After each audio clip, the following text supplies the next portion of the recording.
श्रीराम नमस्कार. आज 9 नोव्हेंबर 2025 श्रीमद भगवद गीता व मनुष्य जीवन भाग 49.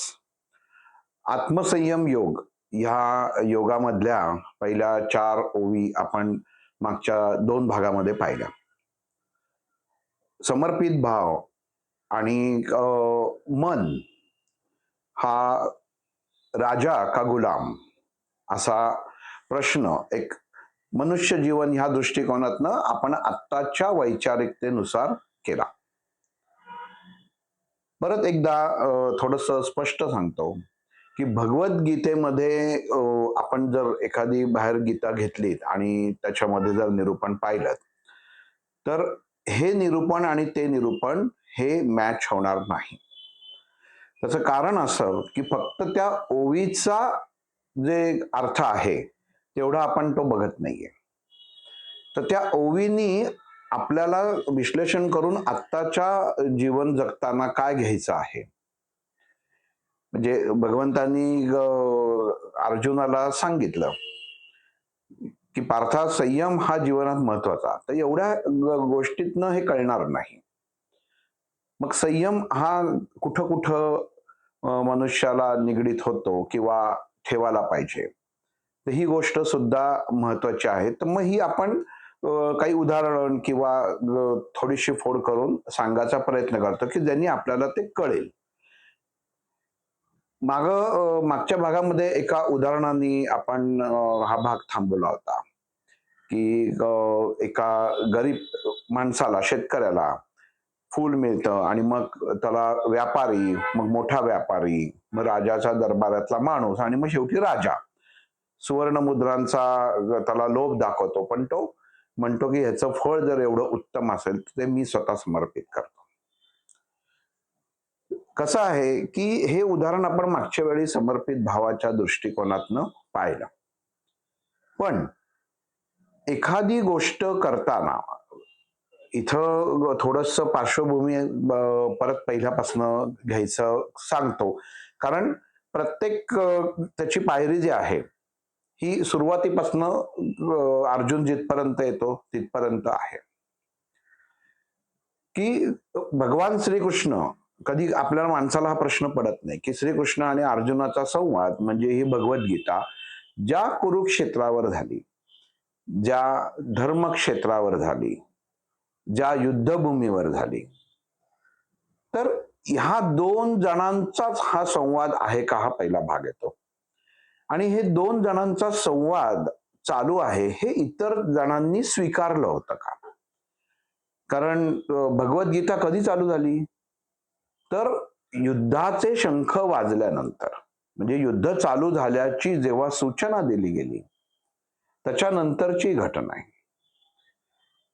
पण होतं कसं की आपण जेव्हा ह्या गोष्टीचा भगवद्गीतेचा विचार करत असतो तर तेव्हा ही काही ग्रंथामध्ये अभ्यास करून ह्याच्यामध्ये टेलिपथी असं म्हटलेलं आहे. म्हणजे हा एक भाग मुद्दा म्हणून थोडा स्पष्ट असा करतो की वास्तवतेने ऍक्च्युअली कुरुक्षेत्रावरती ही घटना घडली तेव्हा ही जी देवाणघेवाण होती, कारण एवढी भगवद्गीता आपण बघतोय, एवढे सगळे अध्याय बघतोय, तर त्याच्यामध्ये किती वेळ गेला असता. आणि मग अर्जुनाचे हे प्रश्न हे किती प्रकारचे त्यांनी विचारले आणि त्याची भगवंतांनी स्पष्टीकरण दिलं, तर हे कशा प्रकारे होतं. तर एवढा वेळ काही शक्य नव्हतं.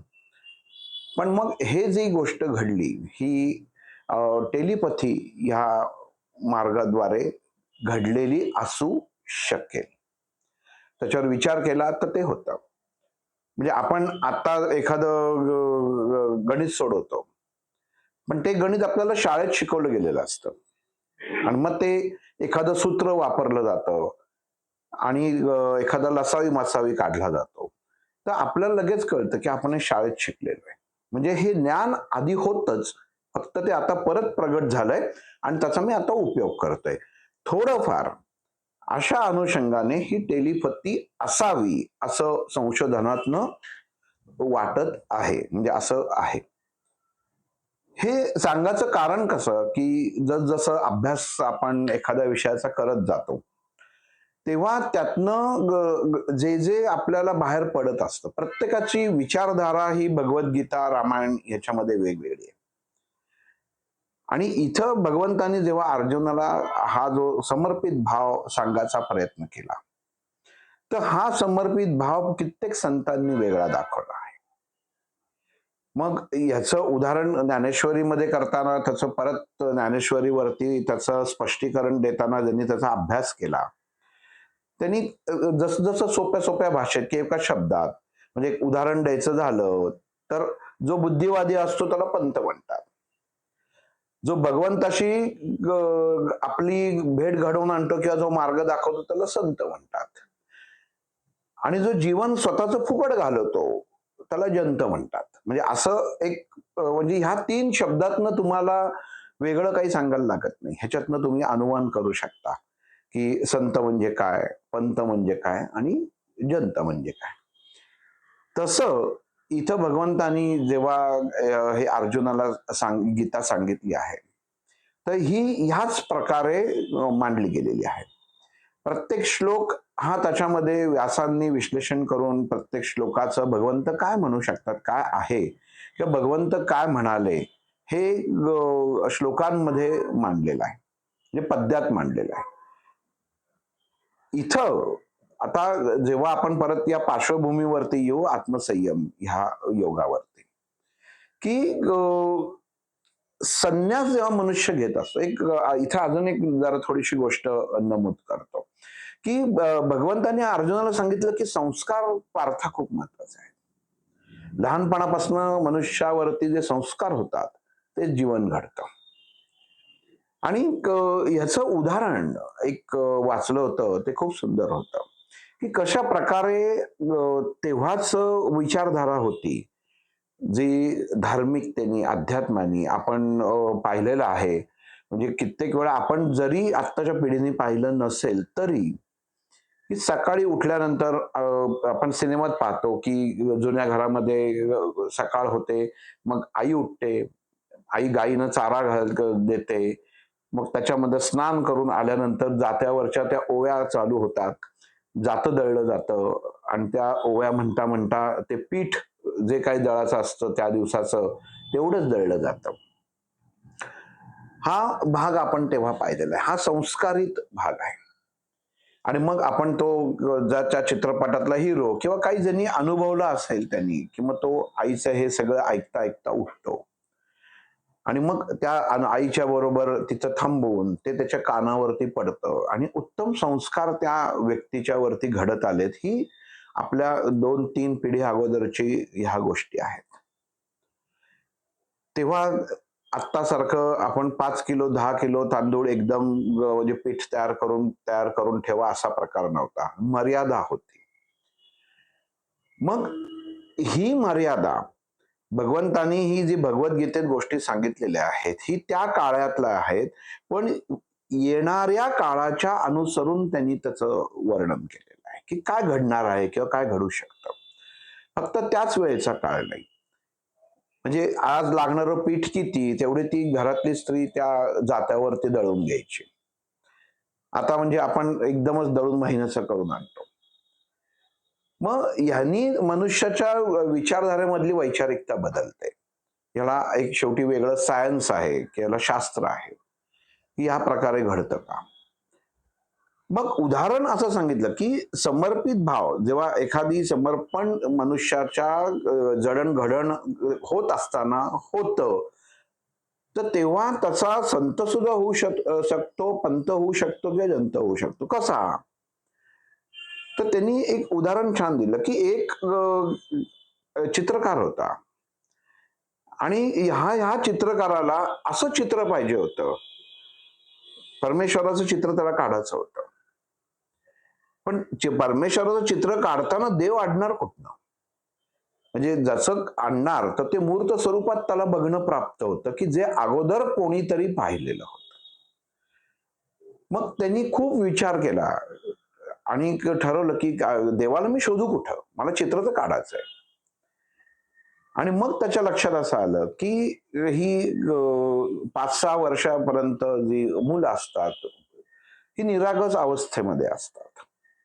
मग तो त्या शाळेत गेला, एका शाळेत गेला आणि त्यांनी एका त्यातल्या मुलाची निवड केली आणि त्याला तिथं बसवलं. मग तो मुलगा ते चित्र आणि तो मध्ये असं त्यांनी ते छान चित्र काढलं, की निरागस सुंदर अवस्था, निरागस अवस्था. आणि ते चित्र त्यांनी काढल्यानंतर तो त्याच्यात विसरून गेला, की त्याला तेवढंच काढायचं होतं. आणि जवळ-जवळ 28 वर्षानंतर त्याला परत इच्छा झाली, की आपण तेव्हा एक चित्र काढलं होतं, की जे एका देवतेचं होतं. म्हणजे मुलात त्यांनी देव पाहिला होता. निरागस अवस्थेमध्ये जे प्राप्त होतं किंवा दिसतं त्याच्यातच देवत्व असतं. आणि जेव्हा त्यांनी 28 वर्षानंतर म्हटलं, आता तेव्हा देवाचं काढलं, आता क्रूरतेचं काढू. मग क्रूर शोधणार कुठं? म्हणून त्यांनी तो सगळ्या तुरुंगात जायला लागला, की सगळ्यात कमी वयामध्ये सगळ्यात म्हणजे फाशीची शिक्षा किंवा क्रूरतेने त्यांनी गुन्हा केलेला आहे असा कोण म्हणून. आणि मग त्यांनी तो एका तुरुंगामध्ये त्याला तो 28 वर्षाचा युवक सापडतो, की त्यांनी ह्या वयामध्ये क्रूरतेचं परिसीमा गाठलेली असते. तो त्या सगळ्या परवानगी घेतो सगळ्यांची आणि ठरवतो की याचं चित्र काढायचं आहे आणि मग त्या जेलमध्येच असं ठिकाण तयार करतो की जिथं आपल्याला चित्र काढता येईल. आणि जेव्हा तो मुलगा चित्र काढायला बसतो आणि हा चित्रकार जेव्हा चित्र काढायला जातो आणि एकमेकांना ते जेव्हा बघतात, तर त्यांना असं वाटतं की आपण एकमेकांना कधीतरी भेटलेलो आहोत. मग तो मुलगा त्याच्यानं म्हणतो की तुमची आणि माझी भेट कधी झालेली आहे का आधी? अर्थात चित्रकाराला आठवत नाही. तो म्हणतो मी आज 28 वर्षानंतर परत हातात ब्रश घेतलाय. 28 वर्षापूर्वी मी एका देवतेचं चित्र काढलं होतं. मग तो मुलगा सांगतो, "तुम्ही अमुक शाळेत आला होतात, तिथं काढलं होतं का?" तर तो म्हणतो, "हो." तर तो म्हणतो, "तो मुलगा मीच होतो." आणि आज तोच मुलगा क्रूरतेची परिसीमा गाठलेला त्याच्या समोर बसलेला त्याला दिसला. चित्रकाराला मतलब फक्त चित्राशी असतो.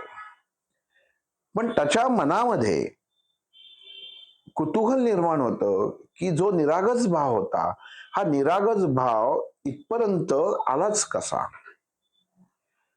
म्हणजे काय घडलं याच्या आयुष्यात, की या 28 वर्षामध्ये हा देवपणापासनं असुरपणापर्यंत आला.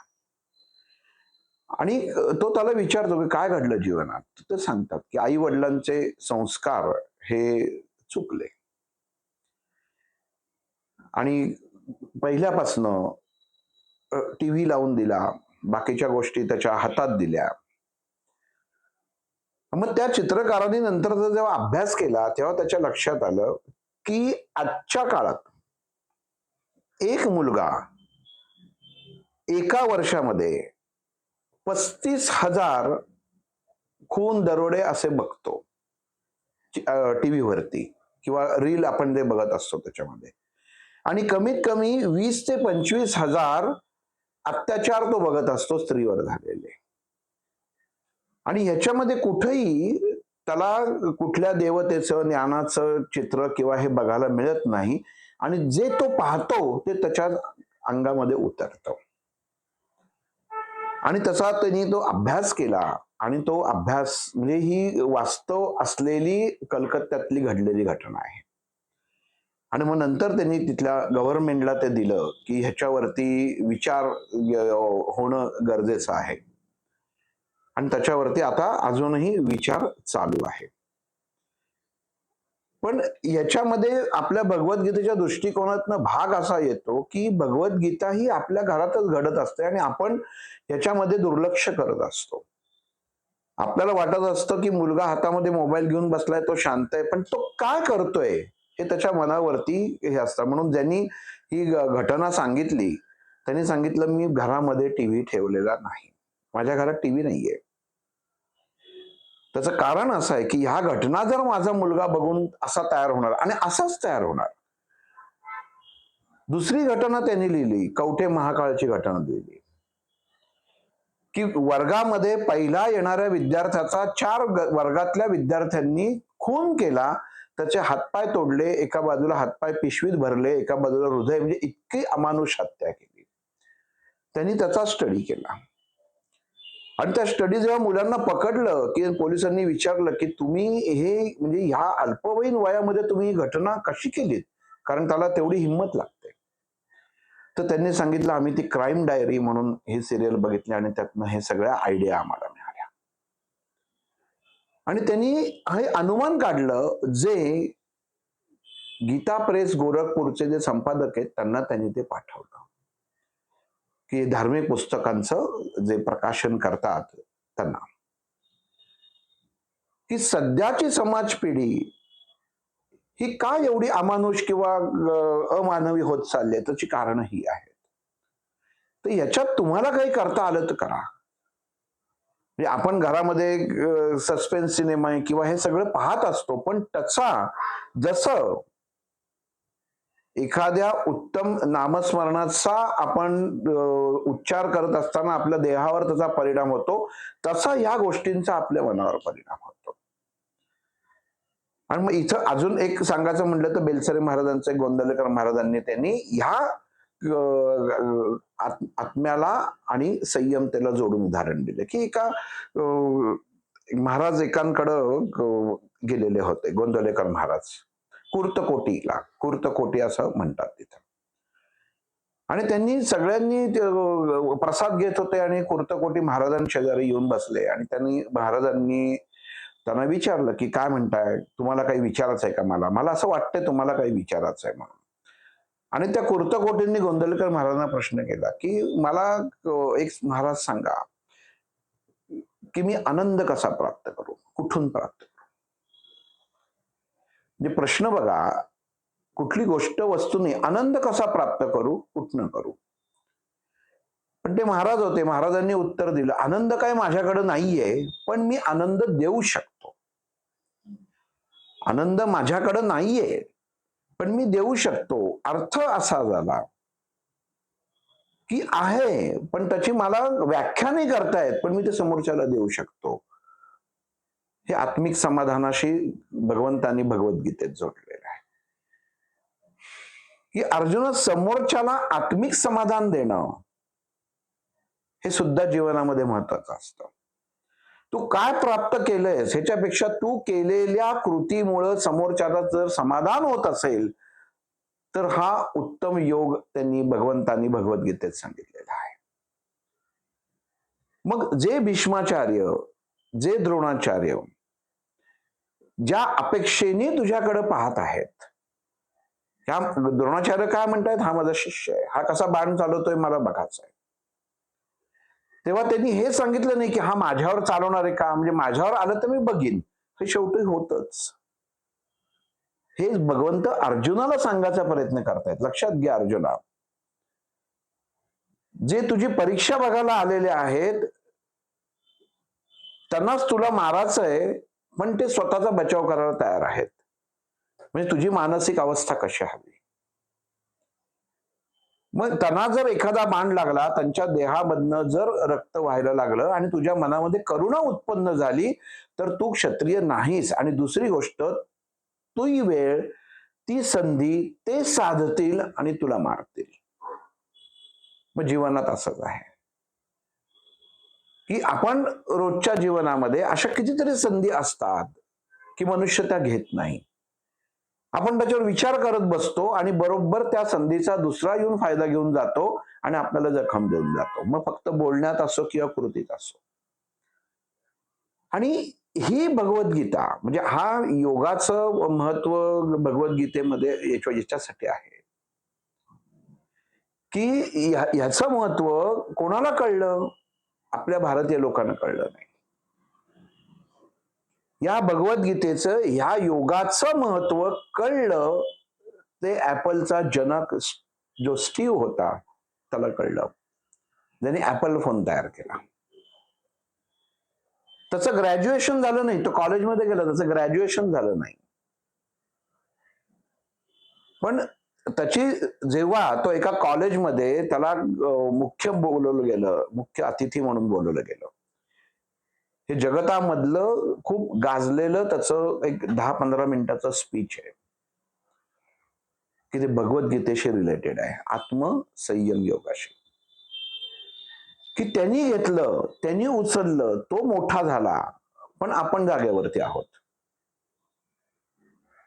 त्यांनी मानलं की भगवंतानी गीतेत सांगितलेलं आहे की तू फक्त कर्म कर, फळ आणि द्यायचं का नाही द्यायचं, चांगलं द्यायचं का ते माझ्यावर सोडून दे, ते मी तुला उत्तम देणार, तुझं कर्म उत्तम असेल तर. हे ह्या स्टीव्ह जॉबनी केलं. आणि त्याची ह्या 3 घटना शॉर्ट मध्ये तुम्हाला सांगतो. म्हणजे भगवद्गीतेचं महत्व, किंवा असं नाहीये की कृष्णाची मंदिरं फक्त भारतात आहेत. भगवंत कोणाला कुठं तारेल तिथं ह्याची गरज नसते, तू काळ्या कातडाचा आहेस का गोऱ्या कातडाचा आहेस का कुठला आहेस ते. आणि हा जेव्हा स्टीव्ह लहान होता, झालं हे त्याचे जे आई वडील होते, त्या आई वडिलांनी याला जेव्हा याच्यातनं अनाथाश्रमातनं घेतलं, तेव्हा त्याची आई वडिलांनी ज्यांनी त्याला म्हणजे अडॉप्ट केलं, त्यांची एकच मनामध्ये होतं की हा कॉलेजमध्ये डिग्री घेतलेला असावा, ह्याचे आई वडील. आणि ते कॉलेजमध्ये डिग्री घेतलेले नव्हते, कारण नोंद होती, म्हणून ते म्हणले की ह्या मुलाला काही आपण घ्यायचं नाही, आणि ते निघून गेले. पण काही दिवसांनी त्याच्या वडिलांनी त्या आईला सांगितलं की आपण ह्याला कॉलेजमध्ये घालू, आपण ह्याला शिकवू, आपण त्यालाच परत अडॉप्ट करू. आणि तोपर्यंत ह्याला कोणी अडॉप्ट केलेलं नव्हतं, आणि त्यांनी त्याला अडॉप्ट केलं. हा शिकला, पण लहानपणापासून प्रत्येक संधीला, प्रत्येक गोष्टीला तो संधी समजत गेला, प्रत्येक गोष्टीला संधी समजायचा. मग जसा जसा मोठा होत गेला तसं त्याच्या लक्षात आलं की माझं काही अभ्यासात किंवा कुठे लक्ष नाहीये, पण तो तेवढं तात्पुरतं तेवढा अभ्यास करायचा. आणि कॉलेजच्या पहिल्या 1-1.5 वर्षांमध्येच त्यांनी ते सगळं कॉलेज सोडून दिलं, नोकरीला लागला. आणि असं म्हणतात, कोका कोलाचे मोकळे कंटेनर तो बंगालमध्ये विकायचा, आणि त्याच्यामधनं उत्पन्न करून त्याचं रोजचं तो म्हणजे जेवण वगैरे करायचा, आई वडिलांपासनं वेगळं राहिल्यापासून. आणि मग नंतर त्यांनी त्याच्या एका मित्राबरोबर पहिल्या घरामध्ये संशोधन केलं की मला काय मिळतंय काय नाही मिळतंय, जेवढा शिकला होता त्याच्यातनं केलं. आणि पहिल्यांदा त्यांनी मॅक ही सिस्टम शोधून काढली. नंतर ती कंपनी मॅकॅन्टोश म्हणून त्याच्यामध्ये आली, पण ही त्यांनी कंपनी पहिल्यांदा त्यांनी पहिला ऍपल फोन बनवला जो दोघांनाच वापरता यायचा, की त्याच्यात विविधता. आणि नंतर त्यांनी हे गुगलला दाखवलं, आणि गुगलला सांगितलं तुमच्यापेक्षा आमची सिस्टम वेगळी आहे, पण आमची वापरली तर तुम्ही पुढे जाल म्हणून. आणि मग त्यांनी त्याच्याशी त्यांचा करार जमला नाही, म्हणून ऍपलनी वेगळी त्यांची तेव्हा छोटासा उद्योग चालू करून ही कंपनी चालू केली की याच्यात वेगळे पण नशिबाने तिथं साथ दिली आणि त्याला त्याच्यामध्ये गती मिळाली. आणि हे होत असताना त्याला खाण्याचे वानवा होते, म्हणजे एवढे तो जे काही पैसे कमवायचा ते परत संशोधनात घालवायचा, आणि तिथं जवळ असलेल्या कृष्ण मंदिरामध्ये जाऊन त्या भगवंताचं दर्शन घेऊन तिथं थांबून त्याचं नामस्मरण करून तो जो प्रसाद मिळायचा तो 2 वेळचा जेवण तो त्या एका वेळीच करायचा, आणि ते अख्खा दिवस घालवायचा. आणि तिथं त्या भगवंताला समोर हात जोडून तो उभा राहायचा आणि सांगायचा की तुझं जे तू काय स्पीच केलेले आहेस, जे काही गीतेत स्पीच आहे, त्याच्या अनुषंगाने जे मला वाचायला मिळालं त्यातलं मी अप्लाय करतोय माझ्या जीवनामध्ये, असं तो सांगायचा की मी हे आता ह्याप्रमाणे अनुषंगाने वागतोय. आणि खायला रोज तिथं जायचा, कारण त्याला खायची वानवा होती, आणि त्यांनी ते संशोधन केलं. कारण संशोधनातनं किंवा कामातनं मिळणारा पैसा तो खाण्यात घालवायचा नाही, त्याची श्रद्धा होती की भगवंताचा प्रसादही आपल्याला मिळतोय आणि मला भगवंताशी तेवढा संवाद साधायलाही मिळतोय. आणि तिथं गेल्यावरती त्याच्या असं लक्ष द्यायचं की मला कुठेतरी एक चांगली एनर्जी मिळते, आणि तिथनं येऊन त्यांनी ऍपलची निर्मिती केली. आणि मग त्याच्यानंतर आपल्याला सगळ्यांना माहिती आहे की ऍपल हे किती वाढलं. मग हे वाढल्यानंतर त्याच्यात काही सिस्टम मध्ये काही असे प्रॉब्लेम्स आले, मग त्यांनी त्या गुगलशी हातमिळवणी केली आणि त्यांना सांगितलं, गुगलने सांगितलं नाही जमणार म्हणून. मग यांनी परत भगवंताच्या इथं जाऊन समोर हे केलं की मला काहीतरी याच्यामधनं मार्ग दाखव. आणि तिथलं त्याचं नामस्मरण, ते काय केलं ते माहित नाही, पण त्या नामस्मरणाने त्याला मार्ग सुटला आणि त्या सिस्टम मध्ये त्यांनी काहीतरी अपडेशन केलं आणि ते अपडेशन केल्यानंतर स्वतःचा उत्तम जागतिक ब्रँड त्याचा निर्माण झाला. हे त्यांनी त्याच्यामध्ये नमूद केलं. तिसरी गोष्ट त्यांनी सांगितली की मी रोज उठलो की माझ्या समोर काय आहे हे त्याच्या सामोरं जायचो. मला कशाला सामोरं जायचंय हे म्हणलं मी विचारच केलाच नाही. माझ्या समोर असलेली गोष्ट ही माझ्यासाठी उत्तम आहे हे समजायचं आणि मी त्याला सामोरं जायचो आणि ती गोष्ट मी करून मोकळा व्हायचो. त्यामुळं नकारात्मकतेचा शब्द की ही गोष्ट होणार नाही किंवा नाही, त्यांनी अजून एक त्याच्यामध्ये उल्लेख केलेला आहे की एक दिवस त्याचं एकच पॅन्ट असते, जेव्हा त्याच्यात अवस्था कमी वाईट होती तेव्हा एकच पॅन्ट होती, तर त्याला ती पॅन्ट सापडेना आणि तो आता म्हणलं जायचं कसं बाहेर, आपण पॅन्टच सापडत नाहीये म्हणून त्याच्यात. तर त्यांनी रस्त्यावरती फेकलेले तुकडे जोडले चिकटपट्टीनी, स्टेपलरनी आणि ते घालून तो गेला. तो म्हटला मी त्याच्यात वेळ घालवला नाही, कारण मला परमेश्वरांनी सांगितलेलं आहे की जी मनुष्य संधी घालवतो, वेळ आणि संधी घालवतो, तो जीवनात कधीही यशस्वी होत नाही. भगवद्गीतेत सांगितलेलं वाक्य ह्या स्टीवनी तिथं वापरलं. तिथं जे स्पीच जे काय व्हायची ती त्याच्या कानावर एखादं वाक्य पडलं की तो ते घ्यायचं, हे भगवद्गीतेतलं वाक्य. आणि हा अध्याय हा तेव्हा तिथं चालू होता, म्हणजे त्या काही असेल तिथं. आणि तिसरी त्यांनी सांगितलं की मला असं झालं की एक दिवस ह्या ऍपल मधनं त्याच लोकांनी बाहेर काढलं, म्हणजे जो ह्याचा ऍपलचा जनक त्यालाच बाहेर काढलं. का? तर सगळ्या ट्रस्टी एकत्र झाले आणि त्यांना लक्षात आलं की हा आपल्या विरुद्ध वागतोय, ह्याचे नियम हे आपल्या विरुद्ध आहेत. कारण जसजसा मनुष्याला पैसा मिळत जातो, सत्ता मिळत जाते, तस तसं त्याला मिळणं दिसणं सगळं कमी होत जातं. आणि ज्यांनी हा जो फाउंडर होता त्यालाच त्या कंपनीतनं बाहेर काढलं. पण त्यांनी सांगितलं बरं झालं बाहेर काढलं.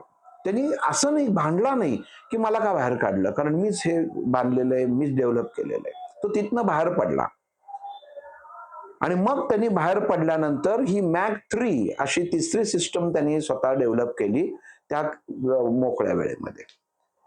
आणि त्याचं वैशिष्ट्य होतं की जिथनं बाहेर पडायचा ते पैसे घेऊन बाहेर पडायचा नाही, मग बुद्धी घेऊन बाहेर पडायचा. का बाहेर पडायचा? भगवंतानी फक्त सांगितले कर्म फक्त उत्तम कर, मद मोह मत्सर माया अहंकार ह्याच्यात अडकू नको. कोण हे अप्लाय करताय, हे गोष्टीला महत्व काय, ते अप्लाय कोणी केलंय? त्या व्यक्तीने केलं. आणि ती मॅक 3 सिस्टम काढल्यानंतर गुगलच्या असं लक्षात आलं की या सिस्टम शिवाय आपली उपकरण चालणार नाहीत. त्यांनी परत त्याला सन्मानाने बोलवलं, त्यांनी तोही मार्ग स्वीकारला. तेव्हा असं केलं नाही की तुम्ही मला हाकललं होतं, कारण नकारात्मकता ही त्याच्या जीवनामधला भागच नव्हता. जे समोर आलंय त्यांनी भगवंताचे त्या ज्या मंदिरात जायचा, त्या मंदिरात जाऊन त्या कृष्णाचे आभार मानले की बरं झालं तुम्हाला बाहेर काढलंच, नाही तर ह्या सिस्टमचं संशोधन झालंच नसतं, चांगल्यात न वाईट. आणि तिसरा भाग त्यांनी घटना जी सांगितली की एकदा असं झालं की थोडासा घसा दुखायला लागला म्हणून तो गेला, पोटात दुखत होतं, घसा दुखत होता आणि डॉक्टरांनी सांगितलं की तुला कॅन्सर झालाय, तू 6 महिन्याच्या वर काही जगणार नाहीस. डॉक्टरांनी सांगितलं तुला 6 महिन्यात जी काही स्वप्न तुझी आहेत, जे काही जगाचं आहे ते सगळं जगून घे, स्वप्न सगळी पूर्ण करून घे आणि 6 महिन्याच्यावर तू जगणार नाही, असं डॉक्टरांनी, तिथल्या निष्णात डॉक्टरांनी सांगितलं. आणि तो म्हणलं ठीक आहे, हरकत नाही, 6 महिने खूप आहेत माझ्यासाठी. पण तो आरशासमोर रोज उभा राहायचा आणि सांगायचा 6 महिन्याचं गणित हे माझ्यासाठी नाही, भगवंतांनी सांगितलेले, मी तुझा पाठीराखा आहे, तू का काळजी करतो, तुझी काळजी करणारा मी आहे, तुला फक्त कर्म करायचं आहे. मग तो म्हटला मी त्या भगवंताशी संधान साधलं आणि त्याला म्हटलं तू काय मला सांगतोस की मला हे करायचंय, तुला जर वाटत असेल की माझ्या हातनं कर्म उत्तम व्हावं, मी तर करतोच आहे, कधी तुझ्याकडनं काही मागितलं नाही, कायम मी तुझ्या प्रती हा समर्पित भावानेच राहिलो, की तू आत्तापर्यंत मला जसं ठेवलंय, दिलेलं आहेस, हेच माझ्यासाठी उत्तम आहे आणि ते मी स्वीकारलेलं आहे आणि त्याच अनुषंगाने चालतोय. आणि आता तू माझ्या बरोबरच आहे मला खात्री आहे आणि मला उत्तम कर्म करायचंय. आता तू जर ठरवलंस, की मी करतोय ते कर्म एवढंच इथपर्यंतच राहावं, तरी मला आनंदाने हा स्वीकार आहे. माझं कुठलंही तुझ्या बाबतीत तक्रार नाही. पण भगवंता तुझी कृपा जी आहे ना, त्याच्यात मी खरंच आनंदी आहे. आरशासमोर उभं राहून तो हे रोज भगवंताशी स्वतःकडेच पाहून बोलायचा, कारण आत्म्यामध्ये, देहामध्ये स्थिर असलेला भगवंत तो त्या आरशामध्ये पाहत होता. आरशामध्ये स्वतःचा चेहरा पाहत नव्हता. आत्मिक अवस्था पाहत होता. छानपैकी आवरून द्यायचा, मस्तपैकी. आणि एवढा मोठा माणूस, याचा एका दिवशी एक डॉक्टर त्याला चहा पिता पिता भेटला, की जो संशोधक होता. तो म्हणला, काय तुम्ही एवढे, तुम्हाला यांनी सांगितले 3 महिने तर गेले, 3 महिने राहिलेले आहेत असं ऐकलं, कारण पेपरला वगैरे सगळीकडे आलं त्याच्यात. म्हटलं ठीक आहे, मला काही त्याच्याशी हे नाहीये. मी रोज बाहेर पडतानाच भगवंताला सांगतो, की अरे, की भगवंता तू काय हे जग निर्माण केलेस ते नष्ट होणारच आहे, त्याच्यातलाच मी भाग आहे, त्याच्यात काय नवीन गोष्ट काय सांगितलीस तू. तू जर मला सांगितलं असतंस की तू अजरामर होशील, तर ती नवीन गोष्ट होती. पण जी गोष्ट घडणारच आहे ती वैज्ञानिकांनी सांगू दे, डॉक्टरांनी सांगू दे किंवा भगवंतांनी सांगू दे, त्याच्यात नाविन्य ते काही नाहीये. नाविन्य तेच होईल की डॉक्टरांनी सांगितलं आणि ते घडलं नाही, तर ह्याला नाविन्य म्हटलं जाईल. आणि त्या माणसाला, जो त्याच्या बरोबर डॉक्टर चहा पित होता, त्याला लक्षात आलं की हे काहीतरी वेगळं पाणी आहे. त्यांनी त्या डॉक्टरला घेतलं आणि त्या मंदिरात गेला. म्हटलं, हे बघ, ही शक्ती आहे, या स्टॅच्यू मध्ये ती शक्ती आहे आणि हा स्टॅच्यू मला येऊन सांगतो की सगळंच माझं आहे, तर तू त्याच्यातलाच भाग आहेस, तू कशाला काळजी करतोस. बस, मला काळजी नाही. माझ्या आज हा पहिल्यांदा माझ्या मनात तू विचारलास म्हणून प्रश्न आला, की मला माझ्याबद्दल काय वाटतं. 3 महिने राहिले, मला प्रश्नच नाहीये. मी सकाळी आरशात तोंड बघतो तेव्हाच भगवंताला सांगतो, की संध्याकाळी घरी नाही आलो तरी माझी काही अडचण नाहीये. आतापर्यंत तू मला दिलंयस त्याच्यात मी सुखीच आहे. आणि त्या डॉक्टरांनी त्याचं रक्त घेतलं. तो म्हटला, मला तुझं रक्त बघू दे. असं तुझ्यात काय वेगळं आहे ना, जरा बघूच दे. आणि ते रक्त बघताना, त्याचं करताना त्या डॉक्टरच्या लक्षात आलं, की जर ह्याच्या घशामधनं मी एक तार घातली आणि ती जर त्याच्या पॅनक्रियास पर्यंत नेली, तर काय होऊ शकेल. असं म्हणून तो प्रयोग करायला गेला. त्यांनी त्या स्टीवची परमिशन घेतली आणि ती तार त्यांनी त्या घशातनं पॅनक्रियास पर्यंत सोडली. आणि सोडल्यावरती चमत्कार असा झाला, की नंतर परत चेकिंग केलं तर तिथं कॅन्सर नव्हता. तो कॅन्सर नष्ट झाला. तर डॉक्टरांना आनंद झाला, की तुम्हाला कळतंय का, की तुमच्या देहामधला कॅन्सर नाहीये. तुम्ही आता तपासणी केलं तरी तुम्हाला त्याच्यात काही सापडणार नाही. तर तो म्हणतो, त्याच्यात नवीन नाविन्य ते काय? कॅन्सर असला काय आणि नसला काय?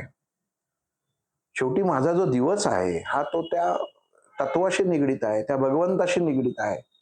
मग त्याची काळजी करून मी उद्याचं दुःख आज का उपभोगू? आज का मी करू? उत्तम जीवन मी जगतोय. मला त्याच्याशी काही नाही. तू म्हणला तुझा हट्ट म्हणून मी आलो. आणि त्यांनी भगवंताच्या इथं जाऊन, आपण एखादं म्हणतो की एखादी गोष्ट आपल्याला कळली, आपण आत्ताच्या काळामध्ये गेला, एखादं तुम्हाला असाध्य सांगितलं, आपण टेस्ट करतो, की नाही झालं की लगेच देवासमोर जातो आणि त्याला सांगतो की देवा, तुझ्यामुळे मी वाचलो, माझे रिपोर्ट नॉर्मल आले वगैरे वगैरे. इथं त्यांनी सांगितलं नाही, हा तुझ्या सिस्टमचा मी एक भाग आहे. तूच हे जो नियम घालून दिलेला आहे. कारण मला हे मान्य आहे, ज्याचा या सृष्टीचा निर्माताच तू आहेस, तर तुला स्वतःला काही काम नव्हतं म्हणून या तू सृष्टीची निर्मिती केली. म्हणून त्यांनी या भगवंताला प्रश्न विचारला, की तू सृष्टीची निर्मिती कशाला केलीस? तुला उद्योग नाही. आपण आपण करत असतो. एखादा मनुष्य ज्याला काम धंदा नसतो, तो काहीतरी अशा गोष्टीचा उपद्व्याप करत असतो, की अमुक करतो, मग तमुक करतो, तर ज्याच्याशी काही अर्थ नसतो, पण खोड्या काढणं याला असं म्हणतात. आणि मग त्यांनी परमेश्वरालाच सांगितलं, त्या डॉक्टरला बसवलं, सांगितलं, मी त्या भगवंताला रोज जेव्हा जातो प्रसाद खाता खाता त्याला म्हणतो, तू तुझी मजा करून घेतलीस, तू तुझा स्वतःचा विचार केलास, पण त्याला कामी आम्हालाच लावलंस आणि ते सुद्धा आमच्यातच बसून. विचार बघा. प्रसाद खाता खाता भगवंतालाच म्हटला की भगवंता तुला काही नव्हतं, तू हे जग निर्माण केलंस, तुझ्या जगामध्ये तुला एखाद्याला आनंद होतो, एखाद्याला दुःख होतं, हे तूच सगळं निर्माण करतोय, त्याचा आनंद तू घेतोयस, तू सगळ्याच्या गोष्टी तूच फिरवतोयस, तूच सांभाळतोयस, तूच सगळं करतो आहेस. मग तर निमित्त आम्हाला ठेवतोय, तुला आनंद होतोय मग मला पण आनंद होतोय, तुझ्या आनंदातच माझा आनंद एकरूपता. आणि हे जगभरामध्ये हे भाषण गाजलेलं आहे. सांगायचा मुद्दा असा की विचारधारा मनुष्याची कशी हवी. आपण छोटी छोटी गोष्ट आली की आपण तक्रार करत बसतो. मग इथं भगवंत जसं अर्जुनाला श्रीकृष्णाने सांगितलं की तू छोट्या छोट्या गोष्टीत तक्रारी करू नकोस, समर्पित भाव असेल, जसं त्या मागच्या उदाहरणात सांगितलं की भगवंताला जर समर्पण असेल, भगवंताला तुम्ही जो समर्पित भाव एकदा दिला आणि जर सांगितलं की तू मी नाहीच, मी श्वास घेतच नाहीये, मी फक्त सोडतोय. ज्या दिवशी भगवंत अर्जुनाला सांगायचा प्रयत्न करतात की पार्था हा जो तू श्वास घेतोयस ना, मनुष्याला कळतच नाही की हा घेणारा मी आहे आणि सोडणारा तू आहेस, म्हणजे हे मनुष्याला कळत नाहीये. मग तर तुला अधिकार काय आहे? पण ज्यावेळी तो अडकतो त्या क्षणी मनुष्य मला हाक मारतो, एखाद्याला दम लागतो, लगेच देवाचं नाव घेतो. का? श्वास अडकतो. कारण माहितीये की हा जर आत गेला नाही तर आपण संपणार आहोत. मग बाहेर जो जाणार आहे, बाहेर सोडणार आहे, तो मी सोडणार आहे, पण आत घेणारा तो आहे. मग देहवसान जेव्हा होतं तेव्हा सुद्धा काय होतं, जो बाजूला श्वास असतो, जो वायू असतो तो असतोच, पण ती प्रक्रिया बंद पडते, कारण घेणाऱ्यातली चैतन्यमय अवस्था ही देहातनं निघून जाते. मग पार्था हेच जर सत्य आहे तर तुझ्या मनामध्ये प्रश्न कशासाठी पाहिजे? समर्पण भगवंताला जेव्हा मनुष्य समर्पित अवस्थेमध्ये जातो, समर्पण करतो, पूर्ण त्याच्यामध्ये ठरवतो की आज जे भगवंत करेल, परमेश्वर माझ्या बाबतीत करेल तेच योग्य आहे, हे जेव्हा मनुष्याच्या मनामध्ये पक्क होतं तेव्हा त्याला विचार करायचा अधिकार नसतो. मी सर्वोत्तमच देतो. आपल्या जीवनात घडणारी सर्वोत्तम गोष्ट कुठली असेल तर भगवंतांनी आपल्या बाबतीत घेतलेला प्रत्येक निर्णय. आत्ता खायला हे मिळालं तर आनंदाने स्वीकारा, ते नाही मिळालं तरी रडू नका, कारण ते त्यांनी ठरवलंय की ह्याला आत्ता द्यायचं नाहीये, काहीतरी कारण असेल, पण मला मिळालं नाही म्हणून अट्टहास नको. मग इथं ती गोष्ट भगवंतांनी अर्जुनाला सांगितलेली आहे की ह्या समोरच्यांना जे मारणार आहे ह्याच्यात तुझा काहीच सहभाग नाहीये, हे तुझ्याकडनं फक्त कार्य मला करून घ्यायचंय. कारण का? जो धर्मच मी आहे, हे लोकांना हा धर्म कोण आहे हे दाखवायचं काम तू करायचंय. झेंडा आपोआप फडकतो का? त्याला फडकवणारा कोणतरी पाहिजे, तेव्हा कळतो की राष्ट्रधर्म आहे. मग मी धर्म आहे, पण हे धर्म हे कळण्यासाठी तिथं तुला उभं राहणं गरजेचं आहे. म्हणून तू हे कर्म कर, उत्तम कर्म कर. पण या तुझ्या मनामध्ये जे प्रश्न आहेत किंवा तू मनातनं जी साशंकता उत्पन्न केली, हे सगळे समोर जी लोक आहेत ही सगळी स्वार्थी लोक आहेत, यांनी मला ओळखलंच नाहीये. भगवंतांनी ज्याच्या ह्या युद्धाच्या अगोदर जेव्हा सांगितलेलं, तेही सांगितलेलं आहे की जेव्हा प्रस्ताव करायला गेला, प्रस्ताव ठेवला समोर, तेव्हा त्यांनी 5 सुईच्या टोका एवढी भूमी देणं सुद्धा नाकारलं. म्हणजे तेव्हा भगवंतांनी त्याची ओळख करून दिली.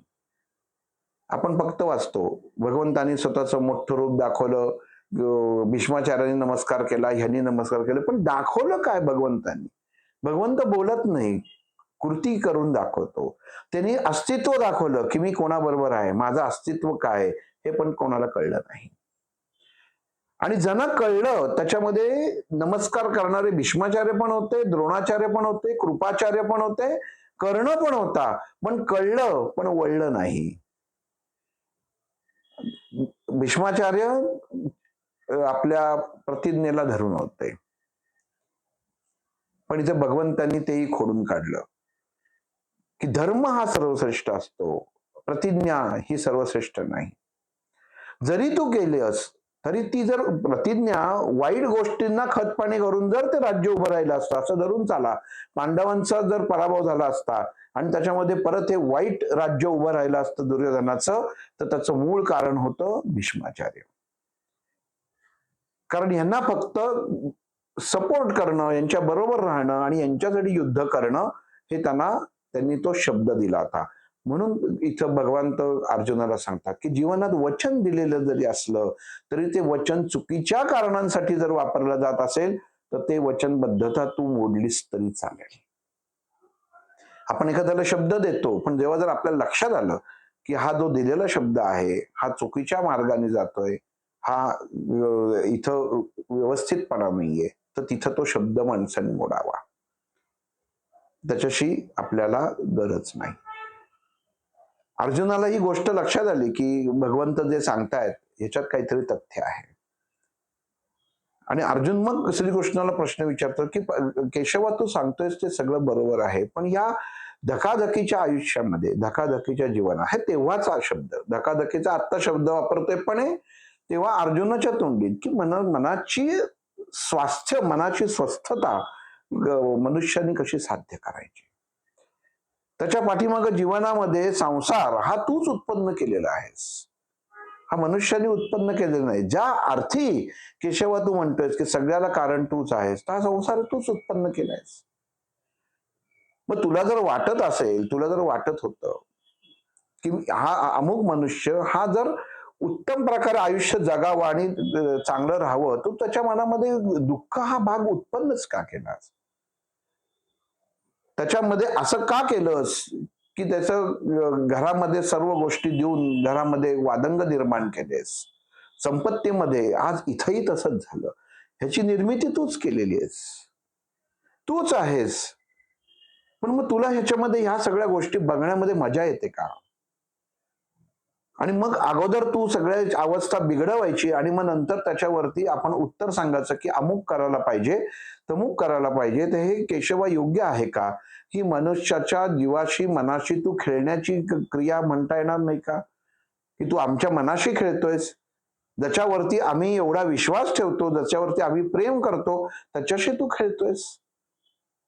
आणि तूच आम्हाला सांगतोय धर्मस्थापना म्हणजे काय? मग हा समोरच्यांचा, ज्याच्या मनामध्ये ही विषन्नतेची अवस्था आहे, जे माझ्या मनाविरुद्ध उभे आहेत, जे आमच्या विरुद्ध उभे आहेत, जे धर्माच्या विरुद्ध उभे आहेत, त्यांचाही करता करविता तूच आहेस. मग ते कशा, तर तुझी ताकदच इतकी आहेस तर त्यांची तू बुद्धी बदल, युद्धच होणार नाही. तू जर त्यांची बुद्धी बदलू शकतास, त्यांना जर स्वतःला कळलं की आम्ही करतोय हे चूक आहे, हे जर लक्षात आलं, तर हे युद्ध होणारच नाही. पण तुला कसला आनंद आहे? तुला ह्याच्यात आसुरी आनंद आहे का की आम्ही एकमेकांना लढताना तुला बघायचं आहे? त्यांना मारण्यातच तुझं सुख आहे का? त्याच्यात जर तू धन्यता मानत असशील आणि तुला असं वाटत असेल की यांनी तुझ्या समोर सगळ्यांनी प्राण सोडावे, तर त्यांची तू उत्पत्तीच का केली? का तू उत्पत्ती करतो या निसर्गाची की ज्याचा ऱ्हास तुला बघायला लागतो आणि तूच त्याच्यावरती काय ऱ्हास होऊ नये म्हणून कारण देतोस? नक्की तुझ्या मनामध्ये आहे तरी काय, हे तरी केशवा सांग. तू नुसतंच सांगतोय अमुक ते आहेत, पण त्याचा कर्ता करविता तूच आहेस. या भीष्माचार्यांच्या मनामध्ये उत्पन्न झालेली स्वतःच्या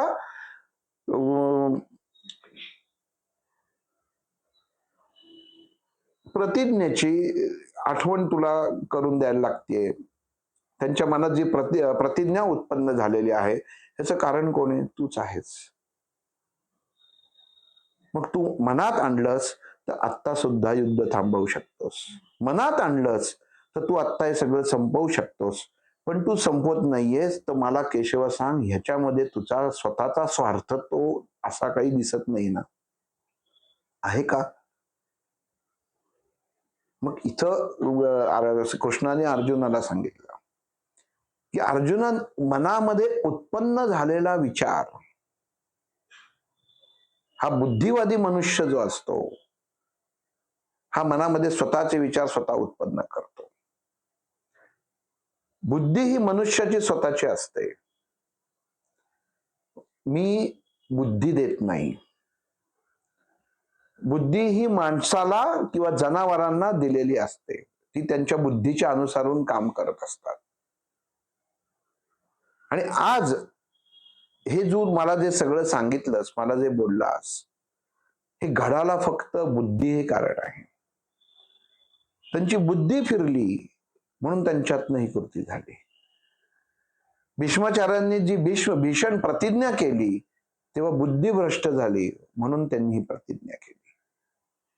आज ते त्यांना पाठिंबा देत आहेत, नको त्या गोष्टीला, अधर्माला ते पाठिंबा देत आहेत.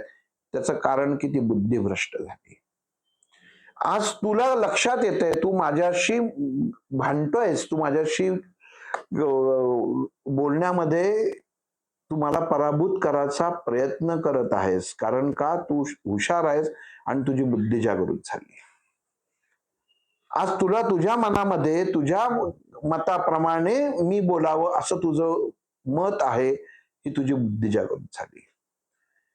आज एवढं सगळं झाल्यानंतर जो वेड्यासारखा त्याच्या खांद्यावरनं गांडीव गळून पडलं, तो आज मला असं प्रश्न विचारतोय, मला बोलतोय, त्याची तुझी बुद्धी जागृत झाली. म्हणून बुद्धी ही मनुष्याची कधीही परीक्षा घेऊ शकते आणि या बुद्धीमुळेच मनुष्य पुढेही जाऊ शकतो, अधोगतीला जाऊ शकतो. इथं परत अर्जुन श्रीकृष्णाला म्हणतो, ते सगळं तू शाब्दिक अडकवणं आणि शब्दातनं तुला जसं पाहिजे तसंच केशवा तू करून घेणार आहेस, याचं मला लक्षात आलेलं आहे. मी युद्ध करावं हे तुला माहितीच आहे की मी करावं, त्याच्यासाठी तू मला सगळ्या गोष्टी नीट समजावून आणि लहान मुलासारख्या समजावून सांगत आहेस. पण नुसता बुद्धी असून उपयोग नाही, तर बुद्धीमध्ये बुद्धिवाद पण पाहिजे. आणि बुद्धिवाद किंवा बुद्धी ही स्थिर ठेवण्यासाठी मला तू जे सांगितलं होतंस की तुला मन हे ताब्यात ठेवणं गरजेचं आहे, तो योग तू मला सांग. आणि मग इथं भगवंत अर्जुनाला ध्यान योग सांगतात की आपण एका जागी स्थिर राहिलो. इथं ध्यान योग सांगताना कुठलं योगासनामधला ध्यान योग नाहीये. हा ध्यान योग म्हणजे ध्यान म्हणजे लक्षात येणं. म्हणजे आत्ता ध्यानात आलं, म्हणजे आत्ता माझ्या लक्षात आलं. म्हणजे लक्षात येणं म्हणजे काय आहे, हे जे तू माझ्याशी पार्था बोलतोयस ना, जे मी तुला सांगितलं की सगळं महत्व हे बुद्धीचं आहे आणि त्याच बुद्धीच्या आधारेच तू मला जे काही प्रश्न विचारलेस ते सांगतोयस ना, ह्याचा अर्थ तुझ्या आत्ता सगळं ध्यानात यायला लागलेलं आहे. ह्यालाच ध्यानाचा असलेला योग म्हणतात.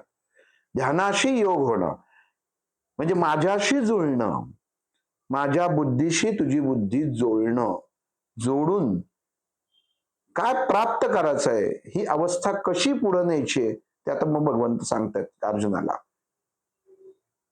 की ध्यानामध्ये, ध्यान म्हणजे लक्षात येणं, लक्षात ही कृती केलं. ध्यान म्हणजे आपण डोळे मिटून बसतो ते ध्यानाच्या पाठीमागे जाऊ नका, लक्षात येणं. मनुष्याला ही गोष्ट लक्षात येणं गरजेचं आहे की माझा श्वास हा फक्त माझा आहे आणि या श्वासावरती नियंत्रण त्या परमात्म्याचं आहे. आणि याच्यामध्ये घडणाऱ्या गोष्टी, होणाऱ्या गोष्टी, याच्यासाठी फक्त कुठली तरी अशी शक्ती किंवा अशी शक्ती आहे ज्याला आत्मस्वरूप म्हणतो किंवा आत्मिक शक्ती म्हणतो. त्याचं स्वतःच्या वैचारिकतेला, स्वतःच्या मनाला, स्वतःच्या शरीराला झालेली जाणीव म्हणजे ध्यान आहे. आपण म्हणतो की जरा तुला काय अस्वस्थ वाटतंय का, जरा दीर्घ श्वास घे. मग दीर्घ श्वास घेणं म्हणजे काय, तर केंद्रित होणं म्हणजे काय, तर माझ्या देहातला आत्मा मोकळा होऊन येते. दीर्घ श्वास कशासाठी घ्यायचा आहे, मन स्वस्थ होण्यासाठी. मन स्वस्थ कशासाठी करायचं आहे की देहातला आत्मा मोकळा होऊ नये म्हणून, आत्मिक भाव बदलू नये म्हणून, आत्मिक स्थिरता यावी म्हणून. मन अशांत झालं की आत्मिक भाव बदलतो. म्हणून अर्जुना ध्यानस्थ होणं खूप गरजेचं आहे.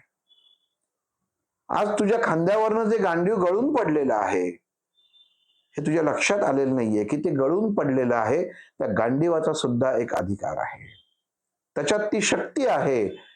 आणि ते धनुष्य तुझ्या खांद्यावरनं तेव्हाच गळून पडलं जेव्हा तुझ्या स्वतःमध्ये ही दुर्बलता निर्माण झाली.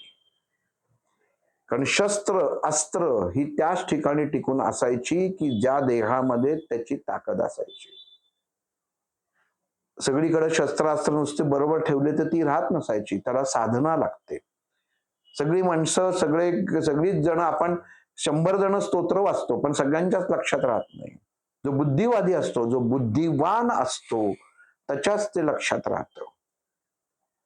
नाही तर पाठांतर केलं तर भगवद्गीता सगळ्यांचीच पाठ व्हायला पाहिजे, पण जो बुद्धिवादी असतो त्याच्याच ती गीता लक्षात राहते. तसं इथं पार्था, जेव्हा तू समोरच्याला बघतोयस तेव्हा बुद्धीने विचार कर. बुद्धी काय सांगते? तू हृदयाने विचार केलास, भावनेने विचार केलास, आणि ह्या मनुष्य जेव्हा भावनेच्या आहारी जातो तेव्हा काम, क्रोध आणि मोह ह्या तिन्ही गोष्टी जागृत अवस्थेत येतात. कारण आपण स्वतःच्या देहावरती, मनावरती तेवढा संयम ठेवू शकत नाही, एकाग्रता ठेवू शकत नाही. ती ठेवणं तू गरजेचं आहेस. तुला हे समोर दिसतायत, हे तुला भीष्माचार्य दिसतायत, हे द्रोणाचार्य दिसतायत, पण हे सैन्य दिसत नाहीये का? आज भीष्माचार्यांचा पराभव झाला तरी तो कौरवांचा पराभव आहे. भीष्माचार्यांचा पराभव म्हणून ओळखलं जाणार नाहीये. त्यामुळे तू लक्षात घे, मनुष्य ज्याच्या बाजूने उभा असतो ती कृती महत्वाची असते. तू बुद्धिवान आहेस, त्यामुळे लढायला तू का तयार हो? कारण बाकीचे सगळे जे आहेत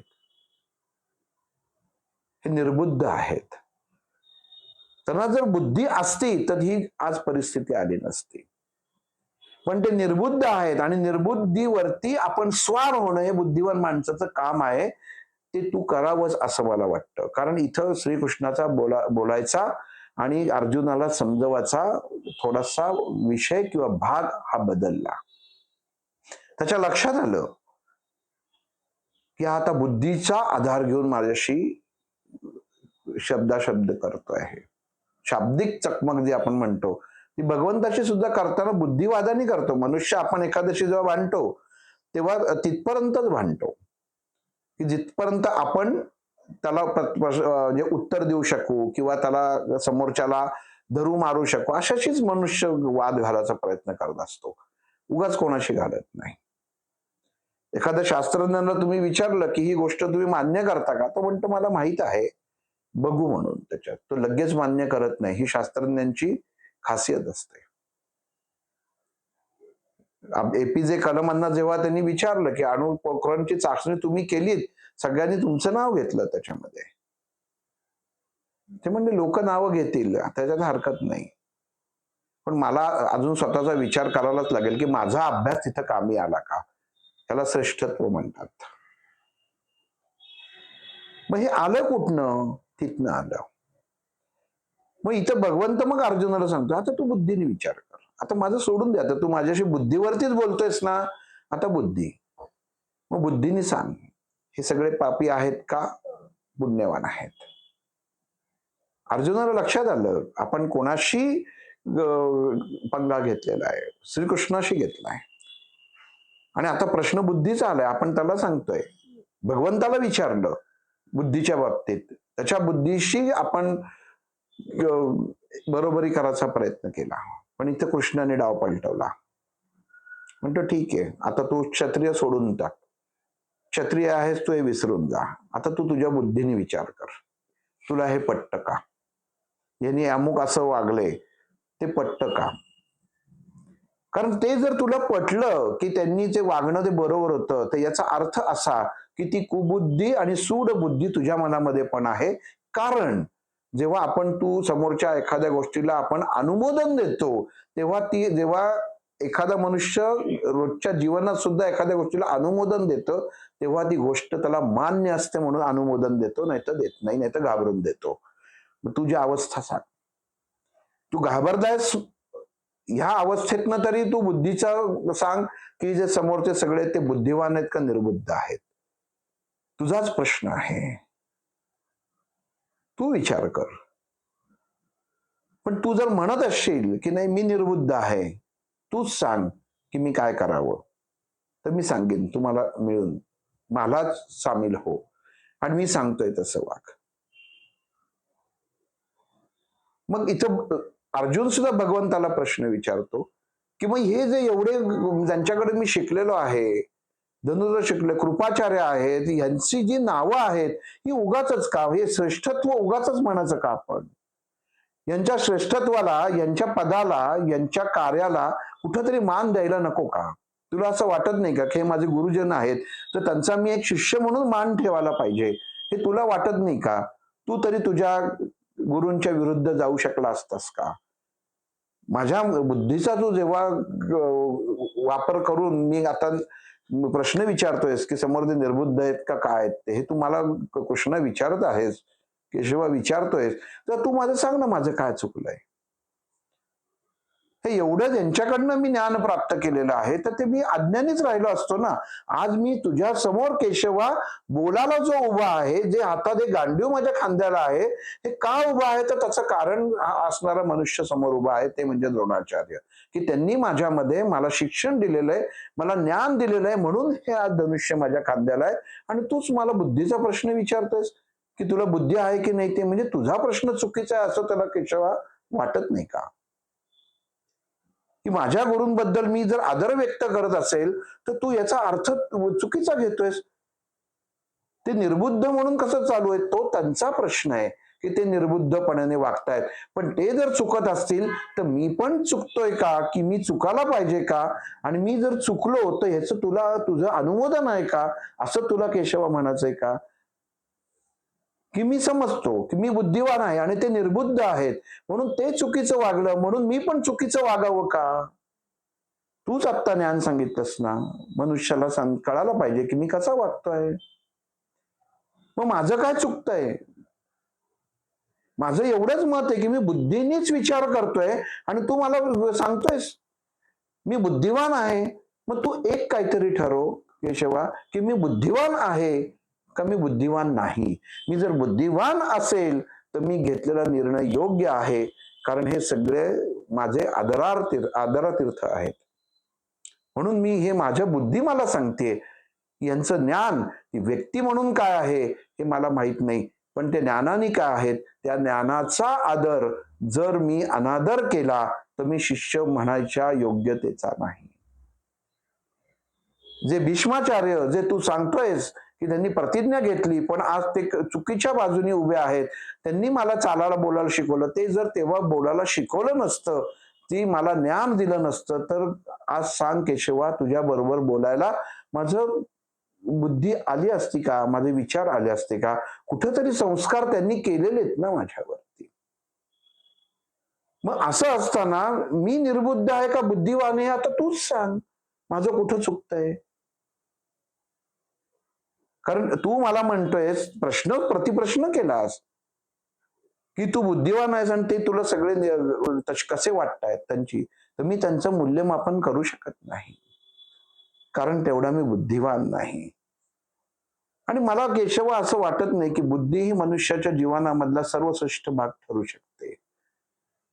कारण मनुष्याने जीवनामध्ये केलेली उत्तम कर्म, मनुष्य जसं जीवन जगत आलेलं आहे याला सुद्धा काही अर्थ नाही का? ज्या रथावर मी आज उभा आहे त्या रथाचं काम जो करतो तोच काम कौरवांच्या रथाचं पण करतो. त्याचा दोष काय? त्याचा तो कार्य करून मोकळा झाला.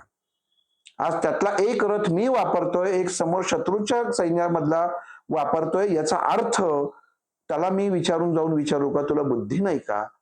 तू शत्रू पक्षातला अधर्मातल्या लोकांचा रथ कसा बघतोस, त्याचा दुरुस्त कसा करतोस, माझा कसा करतोस? श्रीकृष्ण लक्षात आलं. अर्जुन त्या अवस्थेत आता पोचलेला आहे की ज्या अवस्थेमध्ये आता जसं म्हणतात ना की लोखंड तापलं की त्याच्यावरती घाव घालायला पाहिजे. आणि मग तिथं भगवान श्रीकृष्ण त्याला सांगतात, अगदी बरोबर आहे पार्था, तू जे बोलतोयस हे अगदी बोलतोयस, मी तुझी परीक्षा घेत होतो. कृष्णाने काय सांगितलं, मी तुझी परीक्षा घेत होतो, तू काय म्हणतोयस त्याच्याबद्दल मला कळलं पाहिजे ना. मी ज्याला हे ज्ञान देतो आहे तो योग्यतेचा आहे का नाही. उत्तर तू पहिल्या प्रश्नात पास. म्हणजे ते विद्यार्थ्याला कळतच नाही. विद्यार्थी बोलून मोकळा होतो, चिडून मोकळा होतो. वास्तविक अर्जुन चिडलेला होता, पण इथं श्रीकृष्णाने सांगितले मी तुझी परीक्षा पाहत होतो, हरकत नाही. तुझ्या पत्नीच्या केसांना ज्याने हात घातला, तुझ्या पत्नीच्या वस्त्राला ज्याने हात घातला, ती सगळी बुद्धिवान माणसं होती. खरंच तुझं म्हणणं बरोबर आहे. तू म्हणतोयस ते अगदी सगळं मला मान्य आहे. तू त्यांचं कर्तव्य, त्यांची कर्तबगारी किती मोठी आहे. दुर्योधनाने जीवनामध्ये किती युद्ध लढलेली आहेत, दुःशासनाने किती युद्ध लढलेली आहेत, पण त्यांची कर्तबगारी एका स्त्रीच्या पदराला हात घालून संपते. तर तू म्हणतोयस ते बरोबर आहे, त्यांची बुद्धी खरंच सर्वश्रेष्ठ आहे. आणि मग अर्जुन तिथं श्रीकृष्णाला म्हणतो, पार्था तू मला नेहमी शब्दात अडकवायचा आणि प्रयत्न करतोस, पण तू नीट समजून सांगत नाही. असे हे जीवनातले दोन पदर का दाखवतोस. नक्की तुला पाहिजे काय. श्रीकृष्णाचं एकच असतं, युद्ध कर.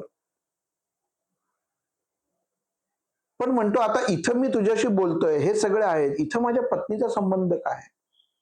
माझी पत्नी तिथं आतमध्ये डेऱ्यात आहे. हे तू माझ्या मनाची स्थिती, मनाची स्थिरता भंग करण्यासाठी, हे मुद्दामून माझ्या मनामध्ये आसुरी विचार येण्यासाठी, संताप येण्यासाठी ही तू मला आता ही गोष्ट सांगतोयस. असं तुला पार्था वाटत नाही का, केशव वाटत नाही का. पण तो काहीच गरज नाहीये. आपण हा रथ घेऊ आणि परत जाऊ. जेव्हा तुझी पत्नी तुला विचारेल की का परत आलास, तेव्हा तू उत्तर दे तुझ्या बुद्धी चातुर्याने. म्हणजे तुला कळेल. मी सांगितलेलं कळणार नाही. कारण हा जगताचा नियम आहे. भगवंत जेव्हा योग्य तऱ्हेने योग्य गोष्टी करत असतो, तेव्हा मनुष्याला वाटत असतं की परमेश्वर आपल्या बाबतीत भेदभाव करतोय आणि आपल्या बाबतीत चुकीच्या गोष्टी करतोय, आणि तो स्वतःच्या मनाचं करून मोकळा होतो आणि तोंडावर आपटतो.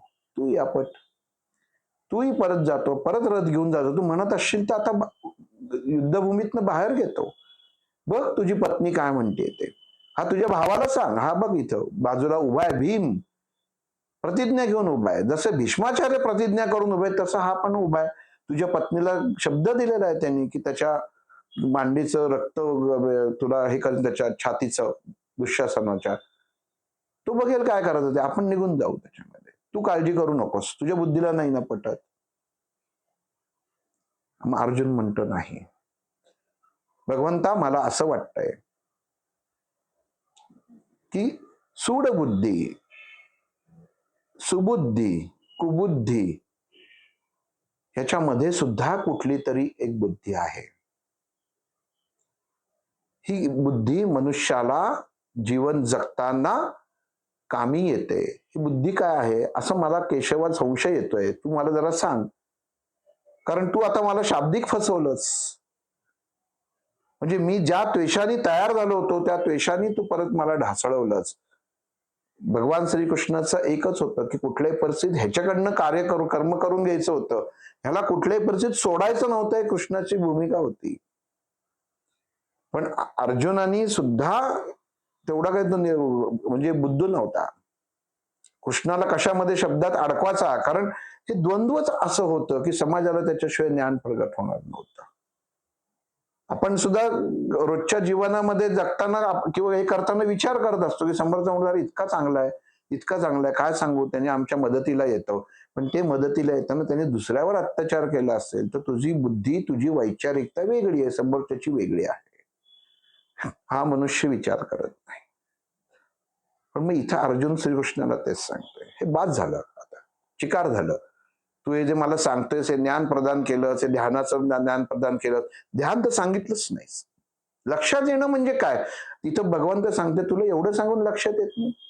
जो मनुष्य देहामधल्या बुद्धी आणि कुबुद्धी, तू स्थितप्रज्ञ आहेस पार्था, तुला लक्षात येणं पाहिजे. एखाद्या हुशार माणसाला, पंडिताला सांगणं एखादा श्लोक म्हणजे त्या पंडिताचा वाटतं की माझा ह्याने अपमान केला, जेव्हा त्याला ते अर्थ सांगितला जातो, तसं तुझं होत चाललेलं आहे. मग सुबुद्धी म्हणजे काय आणि कुबुद्धी म्हणजे काय, सांख्य योगानंतरच्या योगामध्ये आपण हे पाहिलेलं होतं.